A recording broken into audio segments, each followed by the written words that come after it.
Higher education costs remain high. Hear what local congressional candidates think the best plan to fix that is. Plus, a fifth person has now been sentenced in connection with the December shooting of a Washington teen. And Cheryl Schnell continues our political candidate series tonight on Informed. All of that and much more is up next here on the 18 WJTS News.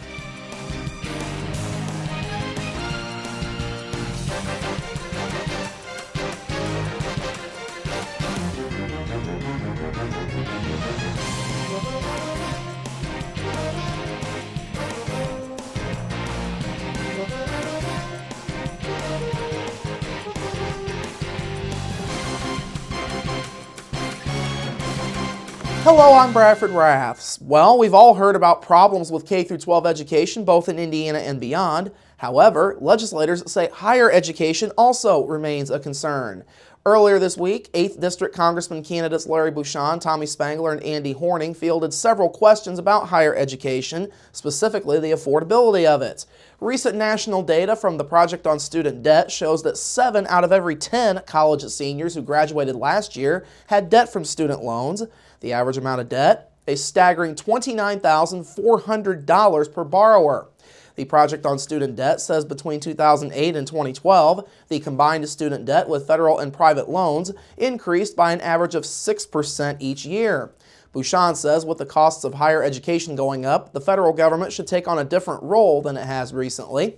I think the federal government doesn't have a dramatic role in that, but it does have a role of encouraging the states and the institutions to work on getting the cost down. So continuing to just give grants and aid and loans to students without addressing the cost is not the right approach.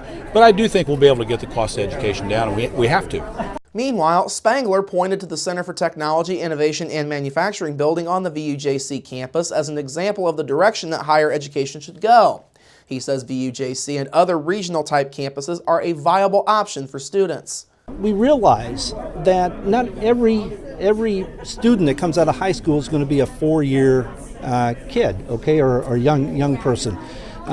They can go here, they can stay here in Du Bois County, and they can get the training that they need as far as we need CNC workers, we need some welders and everything. This is what this college can give. So this is a real opportunity to help our county, our city, and also our state. Finally, Horning says the costs have become so problematic that it even raises questions about college degrees in general.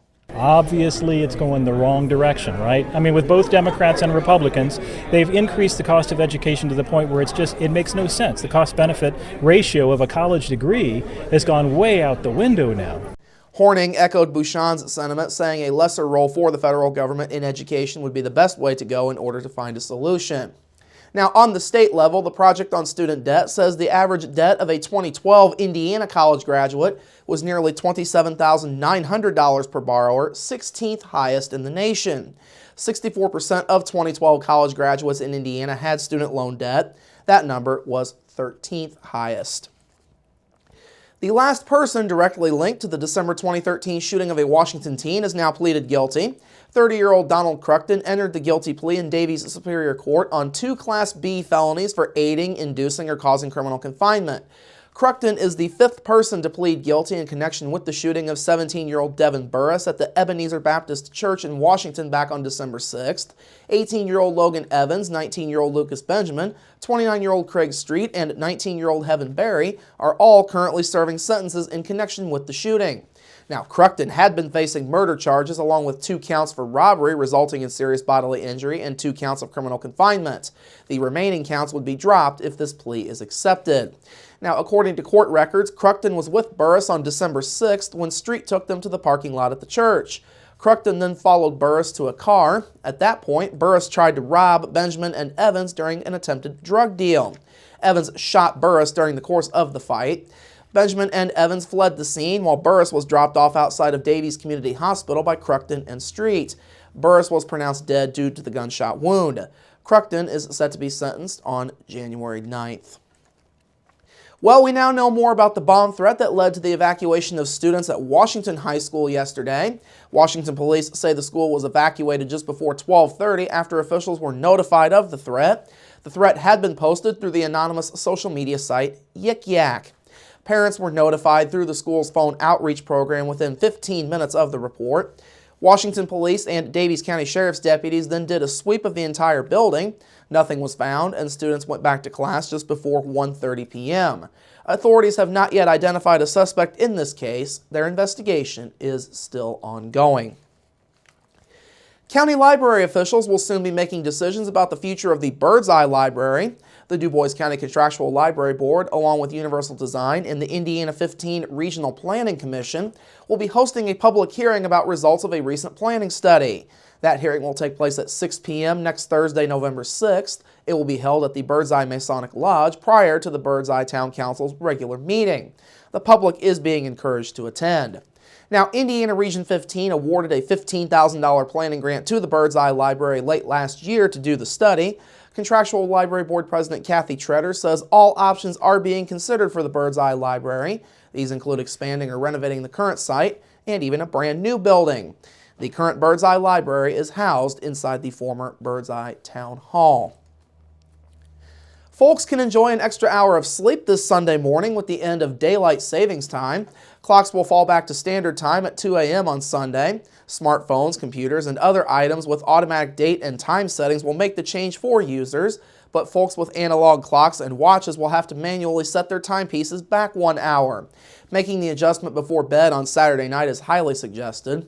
Daylight savings time is different for the northern and southern hemispheres. While the northern hemisphere starts daylight saving time between March and April and ends between September and November, the southern hemisphere does the opposite. Now, while much of the United States observes daylight savings time, a few places, including Hawaii and most of Arizona, do not. Fire safety officials are also reminding folks that the biannual change of time is also a good time to check or change the batteries and smoke detectors in your home or business. Mentors for Youth of Du Bois County will be hosting an event aimed towards youth currently on the organization's waiting list. The fun-filled night is scheduled to be held Tuesday, November 11th from 6 to 8 p.m. It will take place at the Fraternal Order of Eagles along 6th Street in Huntingburg. Pizza will be provided. Cookie decorating and sand art projects will also be part of the evening. Now, there are currently 26 boys and 4 girls from Du Bois County on the waiting list. The organization is already supporting 75 children between the ages of 6 and 18 who are enrolled in the program. Mentors for Youth says volunteers are in need as new youth are being enrolled each week. The organization says 17 youth have been matched with mentors thus far this year. Now, to be a mentor, you are asked to commit 2 hours per session for 2 sessions a month with whoever you are matched with. The term of mentoring is 1 year. You can serve as a mentor if you are age 16 and older with a valid driver's license, insurance, and reliable transportation. You also must complete the application process and pass a background check. For more information, you can go to mentorsforyouth.com. 2 new sites have been added for vendors at the Ferdinand Christkindlmarkt. The Ferdinand Elementary Gym and the historic Woolman House will be the new locations hosting vendors. That brings the number of vending locations up to 10. Now, more than 175 vendors will be taking part in this year's festivities. Other locations include the Ferdinand Community Center, the Tri-County YMCA, the Forest Park High School Practice Gym, Junior High Gym and Cafeteria, and the Ferdinand American Legion. The vendors will be selling items including antiques, collectibles, country furniture, and lamps. This year's Christkindlmarkt will begin on Friday, November 14th. Opening ceremonies get underway at 6:30 that evening with the appearance of the Christkindl or Christmas Angel. That ceremony will be followed by the Sisters of St. Benedict hosting their Simply Divine Bake Sale. The market portion of the Christkindlmarkt will be open from 9 a.m. to 5 p.m. on Saturday, November 15th, and between 10 a.m. and 4 p.m. on November 16th. All aforementioned times are Eastern Time. For more information, you can call Diane Hopenyans at 812-367-2908. Well, it's still late October, but one Spencer County community is already gearing up for the Christmas season. Officials in Santa Claus have announced this year's Christmas celebration will be taking place over the first 3 weekends of December. Activities will take place on Fridays, Saturdays, and Sundays between December 5th and the 21st. Some of the events this year will include the Story of Santa Claus at the Santa Claus Museum and Village, the Run Run Rudolph 5K through Lake Rudolph's Santa Claus Land of Lights, Christmas Dinner with Santa at Santa's Lodge, and the performance of Scrooge's Christmas at Heritage Hills High School. That performance is being put on by Lincoln Amphitheater. Weekend lodging specials will be made available at Lake Rudolph Campground and RV Resort, Santa's Cottages, Santa's Lodge, Motel 6, and Rockport Comfort Inn and Suites. For more information, you can call the Spencer County Visitors Bureau at 888-444-9252. You can also go online to santaclausind.org/Christmas. The U.S. Forest Service has announced 4 upcoming meetings across southern Indiana, including 2 in Perry County, to get public opinion on its study of the roads through the 200,000-acre Hoosier National Forest. Now, the Forest Service must complete its study of the southern Indiana forest's 490 miles of access roads by next year, under a rule that calls for all national forests to study their road systems. Those studies are assessing all roads managed by the National Forest staff to determine if there should be any changes or improvements to those road systems. The 2 Perry County meetings will take place at the Forest Service's Tell City office on November 5th and again on November 13th. The other 2 will be held at the Brownstown office November 6th and November 12th. A legislative committee is recommending that Indiana's riverboat casinos be allowed to move to on-land sites and that live table games be permitted at the state's horse track casinos. The Public Policy Study Committee voted unanimously yesterday to support those changes, which would need to win approval from the full General Assembly. Panel Chairman Representative Tom Dermody of LaPorte says Indiana's 13 casinos are struggling against increased competition from other states, and legislators should help them, like any other industry, to become more competitive. Casino leaders have sought these changes for several years, but have been largely opposed by Republican Governor Mike Pence and many GOP legislative leaders who worry about an expansion of gambling. Finally this evening, Indiana's Attorney General is reminding political candidates that using technology which automatically calls residential phone numbers and plays pre-recorded messages is illegal in the state. Greg Zeller says robocalling will not be tolerated. He says disregarding the law can lead to his office filing a lawsuit seeking civil penalties up to $5,000 per violation against those responsible. He says campaigns and political groups are allowed to make robocalls to households only if a live operator first obtains permission or if the recipient opts into receiving such calls. Now, while Indiana law protects against robocalls, traditional live calls from campaigns are allowed, even to numbers registered on the state's Do Not Call list.